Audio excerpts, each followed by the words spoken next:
Hello everyone, welcome to Legal Code. I am Advocate Neeraj, and today we are going to discuss a previous year question paper of All India Bar Examination 2021. This is practice set number 9. I have already uploaded practice set number 8 तक मैंने डाल दिया है. आप लोग से request किया जाता है कि आप लोग जाएं विजिट करें और मैक्सिमम से मैक्सिमम रिवाइज करें क्योंकि मोस्ट ऑफ द क्वेश्चंस जो रिपीट होते हैं वो प्रीवियस ईयर क्वेश्चन पेपर से ही आते हैं. So let's start. Yes I मैंने इसमें आपको प्रैक्टिस सेट तक बता दिया, आप जाकर विजिट कर लीजिए. सबसे पहला क्वेश्चन है कि which of the following is wrong in respect of the law of copyright. इसका आंसर लिखा उन्होंने see that there is no copyright in government work. ये गलत है. गवर्नमेंट वर्क में भी कॉपीराइट लागू होता है. कॉपीराइट जो होता है ये केवल एक्सप्रेशन को आपको प्रोटेक्ट करता है, यानी कि कॉपीराइट केवल एक्सप्रेशन से संबंधित चीज़ें होती हैं जिसको आपने एक्सप्रेस किया है. आइडिया के ऊपर किसी का कॉपीराइट नहीं होता है.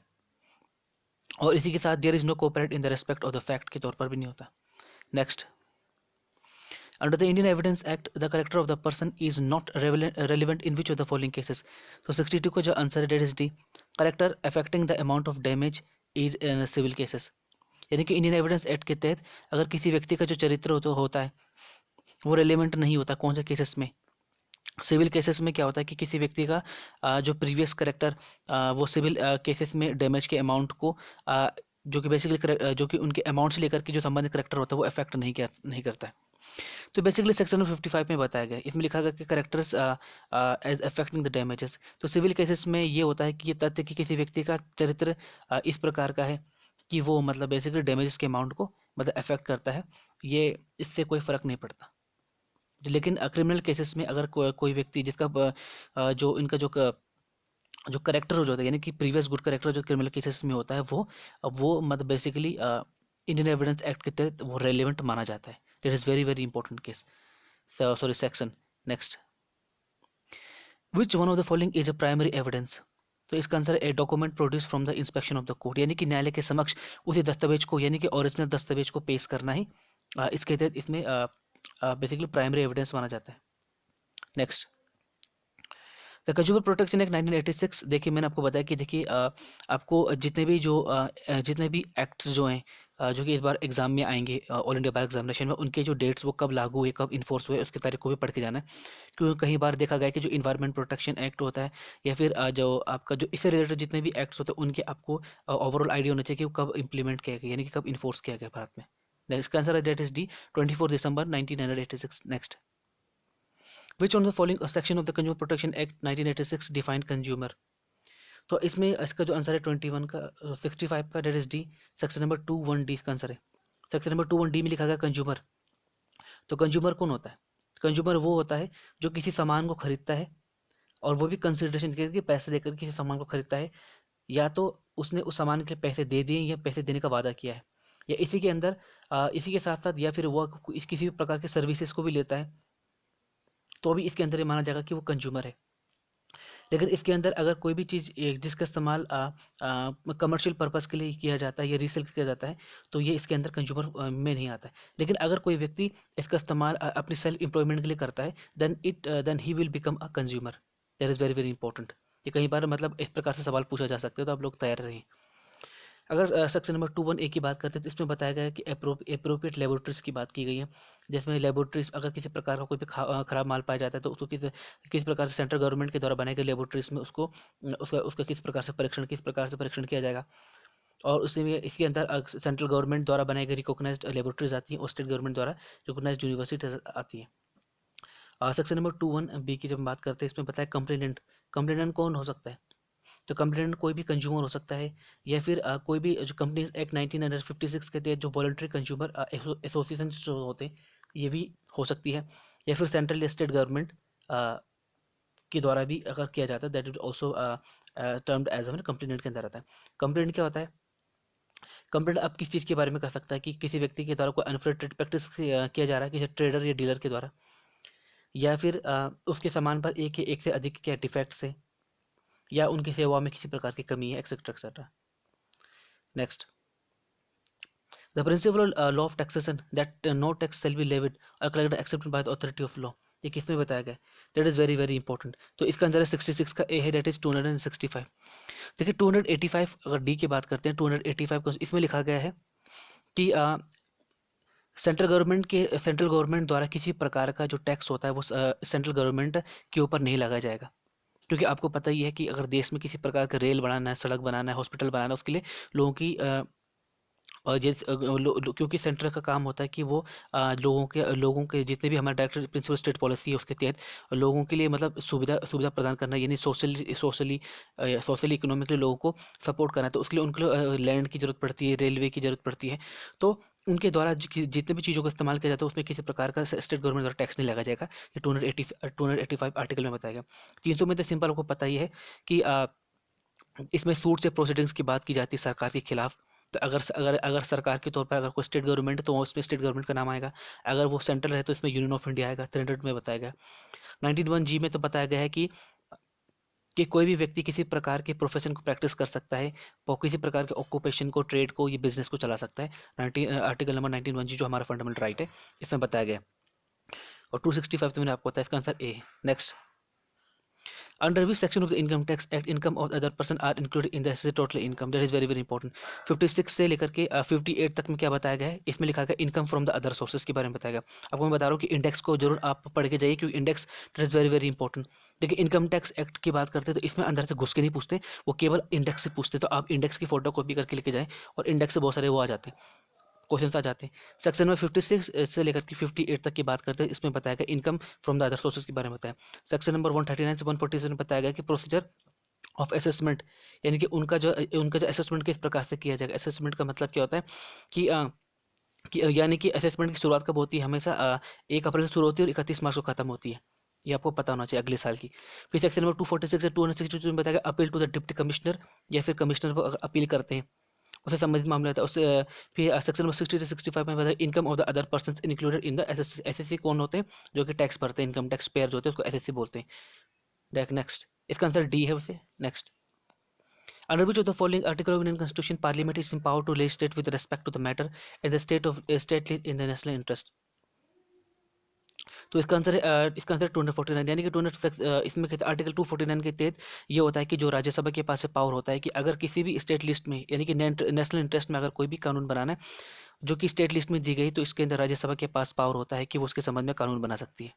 That is very very important. Next, in which of the following cases the court has laid down the right to life does not include right to die? ये बहुत इंपॉर्टेंट केस है, मैंने आपको कई बार इसको पढ़ा दिया। इसका आंसर बी है, दैट इज श्रीमती ज्ञान Kaur versus state of Punjab, जिसमें बताया गया था कि राइट टू लाइफ के अंदर राइट टू डाई इसके अंदर इंक्लूड नहीं है।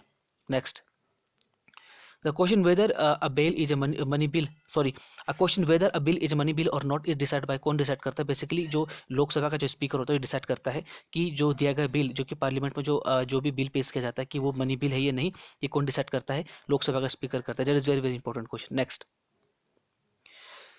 Decision under section number schedule 10, अगर कि शेड्यूल 10 में बताया गया एंटी डिफ्लेक्शन लॉ के तहत, यानी दल बदल कानून के संबंध में कोई भी निर्णय लेता है तो कौन लेता है?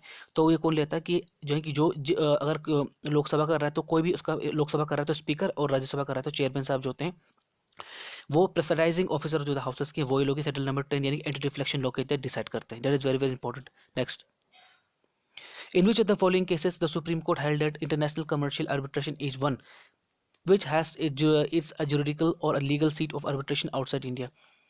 तो इसमें ये बताया गया कि यानी कि किस केस में सुप्रीम कोर्ट ने ये निर्णय दिया था कि अंतर्राष्ट्रीय कमर्शियल आर्बिट्रेशन वो होता है जिसकी जुडिशियल या फिर लीगल सीट जो आर्बिट्रेशन जो कि भारत के बाहर होती है। इसका आंसर बी, यानी कि Bharat aluminium company versus Kesar aluminium technical services. That is very very important. Next, which of the following provision of the Hindu succession act 1956 lead down the S sheet, किसके बारे में बताता है? D, that is section number 29। That is very very important. तो section number 25 में क्या बताया गया है? सेक्शन नंबर 25 में बताया गया है disease defect not to disqualify. There is very very, देखिए सेक्शन नंबर 25 में बताया गया है disease defect not to disqualify. Section number 26 में बताया गया फेलियर ऑफ हेयर्स। तो इसमें कहते हैं devolve on the grounds of, इसमें ये सिंपल 26 में ही बताया गया है कि अगर किसी व्यक्ति के परिवार के सभी कितने भी जो व्यक्ति होते हैं वो मृत्यु जाती है उनकी, तो जितनी भी संपत्ति हो, यानी कि परिवार का कोई भी उसके वंशज नहीं है, तो वो जितनी भी संपत्ति होती है वो सरकार के पास चले जाती है। That is very very important. Next, which one is a foreign award? इसका answer B, an award passed in the foreign seated arbitration. इसका answer B, next, if a man marries a girl who is within his prohibited relation and his custom does not permit such marriage, such a man would be punished under section number C. इसका option number C, section 18B of the Hindu marriage act.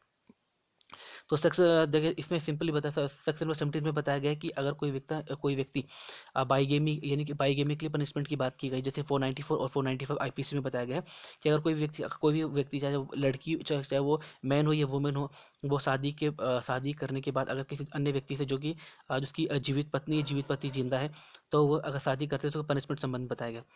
18A में बताया गया section number 5 के close number 2, जिसमें कि अगर लड़की की उम्र 21 साल से मतलब कम है और लड़की की उम्र 18 साल से कम है, तो इस प्रकार के अगर विवाह करते हैं 18A के तहत, तो उसके लिए 2 साल की सजा और 1 लाख रुपए तक का जुर्माना हो सकता है। उसी प्रकार से सेक्शन नंबर 18B के तहत बताया गया कि अगर कोई सपिंड से संबंधित सपिंड रिलेशंस में या फिर प्रोविड रिलेशन की भी शादी करता है कोई भी लड़का लड़की, तो उसे 1 महीने की सजा या फाइन दोनों ही हो सकते हैं। That is very very important. Next, Which section of the Hindu Marriage Act 1995 provided a child from a void marriage would be legitimate? 76 का जो आंसर है डेट इज, इसका आंसर वैसे डी है, बट AIB वालों ने इसका आंसर ए माना है। सेक्शन नंबर 11 में बताया गया व्हाट इज वॉइड मैरिज, और सेक्शन नंबर 12 में बताया गया व्हाट इज वॉइडेबल मैरिज, इसके बारे में बताया गया है। अब वॉइड, देखिए वॉइड मैरिज तो कोई मैरिज होता नहीं है, अगर केवल आप विधिपूर्ण अगर आप यानी कोई लीगल फुल अगर मैरिज आप करवा लेते, इसका मतलब ये नहीं होता अगर आप सेपरेट संबंध में आते हो या फिर आपने प्रोविड रिलेशन के तहत शादी किया है, तो इस प्रकार की जितनी भी चीज़ें होती हैं ना वॉइड मैरिजेस के अंदर आती है। यानी कि इनके बीच में क्योंकि क्योंकि अगर उनकी कस्टम्स अलाउ करते हैं ये दोनों पक्षों के, तब ये तब वॉइड नहीं होगा, अन्यथा ये वॉइड मैरिज माना जाता है। वॉइडेबल में किस प्रकार से होते हैं, जैसे कि अगर कोई भी हस्बैंड जो होता है इंपॉर्टेंट होता है, या फिर वो उसकी रेस्पोंडेंट प्रेग्नेंट होती है, या फिर उनमें से वो उसके पति उसकी पत्नी के साथ क्रूरल्टी करता है, तो ये एक्सेट्रा एक्सेट्रा वॉइडेबल इसके अंदर आती है। 13A में जुडिशियल सेपरेशन की बात की जाती है। इसमें सिंपल बताया गया कि alternative relief in a diverse proceedings, यानी कि अगर कोई भी पक्षी जो होता है, कोई भी पार्टी होती है, अगर वो पिटिशन फाइल करता है कोर्ट में डाइवोर्स की डिग्री प्राप्त करने के लिए, तो कोर्ट क्या कर सकती है, उसके अल्टरनेटिव रिलीफ दे सकती है डाइवोर्स प्रोसीडिंग्स के लिए। सेवा इस चीज़ की कि अगर उसने संसार को परित्याग कर दिया, यानी कि वो रिनाउंस हो गई, संसार को परित्याग कर दिया, या 7 साल से उसके बारे में कुछ पता नहीं है, या फिर उसे अन्य धर्म में अपना लेता है, तो judicial separation, basically section 13A पे जुडिशियल सेपरेशन की बात की गई, तो वो कोर्ट जो होता है वो डाइवोर्स के बदले में जुडिशियल सेपरेशन भी कहीं भी मतलब उसकी भी डिग्री पास कर सकता है। That is very very important. Next, under which one of the following section CRPC police officer have obligation to inform the accuse ground of right to bail के बारे में बताने का इसमें बताया गया। देखिए, तो इसका आंसर है बी, सेक्शन 50 में, यानी कि जो भी व्यक्ति गिरफ्तार किया जाता है उसे पुलिस अधिकारी के द्वारा उसकी अरेस्ट अरेवल बेल के अधिकारियों के बारे में, यानी कि किस आधार पर उसे अरेस्ट किया गया उसके आधार बताने उसकी जरूरी है। साथ ही साथ राइट टू बेल, यानी कि बेल का अगर वो संज्ञा अपराध होता है तो बेल आपको कोर्ट से मिलती है, अगर आप असंज्ञा अपराध होता है जिसमें कि बेलेबल ऑफेंस होता है तो उसमें बेल आपका अधिकार होता है। अगर हम बात करते हैं और उसी प्रकार से अब सेक्शन नंबर 49 की बात करते हैं, तो इसमें कहते हैं कि अगर कोई व्यक्ति को गिरफ्तार किया जाता है, तो ये ज़रूरी नहीं होता कि उसको आप रेस्ट्रेंट करें, यानी कि रोके। अगर वो ये बता देता है कि हाँ उसे अपने आप को गिरफ्तार करना चाहता है, तो उसके साथ कोई ज़ोर ज़बरदस्ती करने की जरूरत नहीं होती, सेक्शन 49 में बताया गया। उसी प्रकार से 57 में बताया गया है कि person arrested not detained more than 24 hours, यानी कि अगर कोई व्यक्ति को गिरफ्तार किया जाता है 24 घंटे के मजिस्ट्रेट के सामने पेश करना पड़ता है, 57 बताया गया। सेक्शन नंबर 60 में बताया गया है पावर एंड एस्केप, यानी कि अगर कोई व्यक्ति जेल से फरार हो जाता है तो पुलिस अधिकारी के पास ये पावर होता है कि भारत में किसी भी जगह जाकर के उस व्यक्ति को गिरफ्तार करने के लिए पकड़ सकता है। That is very very important. Next, under what circumstances court can issue an order for the attachment of property, यानी कि ऐसी कौन सी परिस्थिति होती है जिसके आधार पर कोर्ट के पास ये शक्ति होती है कि जो व्यक्ति फरार हो चुका उसकी संपत्ति को जब्त करने का अधिकार होता है। इसका आंसर है डेट इज डिस, इसके सभी आंसर सही हैं। इसमें लिखा गया है कि जहाँ पर कोई व्यक्ति इस प्रकार की उद्घोषणा करता है और ये क्या करता है कि अपनी पूरी प्रॉपर्टी को डिस्पोज कर देता है, यानी कि वहाँ से हटा देता है, यानी उस संपत्ति को बेच देता है, या क्या करता है कि वो उस संपत्ति के आधे भाग को बेचने का प्रयास करता है, या फिर क्या होता है कि वो उसके पूरे भाग को या किसी भाग को कोर्ट के न्यायालय की जो लोकल जुरिसडिक्शन होता है, जो कि स्थानीय जो क्षेत्र अधिकारी तो होता है, उससे क्या करता है, उससे दूर करने की कोशिश करता है, तो इसके आधार पर उसकी संपत्ति को जब्त किया जा सकता है। That is very very important. Next, inherent power under section 482 CrPC के तहत किसको दिया गया? इसके अंदर हाई कोर्ट। आपको याद रखना है कि सीआरपीसी के तहत जिन इनहेरेंट पावर जो कि 482 सेक्शन के अंदर आता है, ये किसको दिया गया? केवल हाई कोर्ट को दिया गया है। लेकिन सीपीसी की बात करते हैं, सेक्शन 151 के तहत जितने भी सिविल कोर्ट्स होते हैं उन सभी को ही इनहेरेंट पावर दिया गया है। इसकी ये आपको कभी कभी एग्जाम जुडिशियल में भी पूछा जा सकता है। Next, if it is prove that a man has not been heard, अगर ये साबित कर दिया जाता है कि किसी व्यक्ति को 7 साल की, इसका आंसर बी, 7 साल तक नहीं सुना जाता है। क्योंकि बेसिकली क्या होता है कि अगर कोई व्यक्ति जीवित होता है तो उसके बारे में उसके घर परिवार वालों को इसके बारे में सूचना रहती है कि वो जिंदा है, ये नहीं है। अगर 7 साल तक 7 साल के अंदर अंदर किसी को ये पता नहीं चलता कि उसकी मृत्यु या डेथ हो गई है, मृत्यु ये वो जिंदा है ये मृत्यु हो गया, तो इंडियन एविडेंस एक्ट के सेक्शन नंबर 108 के तहत प्रिज्यूम करा जाता है कि वो व्यक्ति की मृत्यु हो चुकी है। लेकिन कौन सी तारीख को मृत्यु हुई है, ये एक तथ्य का प्रश्न है। इसको साबित करना कोर्ट में वो पक्ष करेगा जो कोर्ट को चैलेंज करता है कि इस व्यक्ति की मृत्यु हो गई है। That is very very important. इसका आंसर बी है, 7 साल। नेक्स्ट, तो मैंने आपको बता दिया कि देखिए कि previous question paper is very very important for your examination और इंडियन बार एग्जामिनेशन में previous question paper 60 to 70% question repeat होते हैं। इसलिए मैं आप लोग को रिक्वेस्ट कर रहा हूँ कि आप लोग जाएँ, मैक्सिमम से मैक्सिमम रिवाइज करें और अपना अपने पेपर में बेहतर करें, आप लोग पास हों। क्योंकि जनरल वालों को 40 नंबर चाहिए और SC ST जितने भी होते हैं उनको 35 नंबर चाहिए। अगर आपको लगता है कि आप लोग आसानी से कर दोगे, तो मैं आपको ये बताना चाहता हूँ कि 3 घंटे का पेपर जब होता है ना, तो आपको ये समय का पता भी नहीं चलेगा। आप क्वेश्चन ढूंढते रह जाओगे, क्वेश्चन भी नहीं हिलेगा आप लोग से। इसलिए आप लोग पहले से प्रैक्टिस करके जाएं। लोग बहुत सारी स्ट्रेटजी बनाते हैं कि 1 दिन में कैसे करें, 2 दिन में कैसे करें। 1-2 दिन में नहीं होता। आपको बेसिकली आपको ओवर बेसिक, अगर आपकी बेसिक मजबूत नहीं है तो आप वहाँ पे पेपर हिलाना आपको बहुत मुश्किल हो जाएगा। देखिए, अगर कुछ क्वेश्चंस आ सकते हैं बट सभी क्वेश्चन आएंगे ये जरूरी नहीं है। अगर आपको अच्छे नंबर आने, आपको पास होना है, तो इट इज़ वेरी इंपॉर्टेंट कि आपको मैक्सिमम से मैक्सिमम जो मेरे प्रैक्टिस सेट दे रखे हैं आप लोग उसको जरूर विजिट करें, देखें, उसको पढ़ें और उनके साथ शेयर करें जिनका इस बार ऑल इंडिया बार एग्जामिनेशन का पेपर है। और ज़्यादा से ज़्यादा इसको, अब मैं ये कहना चाहता हूँ कि इसको लाइक करें, शेयर करें, सब्सक्राइब करें, फॉलो करें मेरे को। अ, और ये कहना चाहता हूँ, आखिर में कहना चाहता हूँ, thank you for your precious time.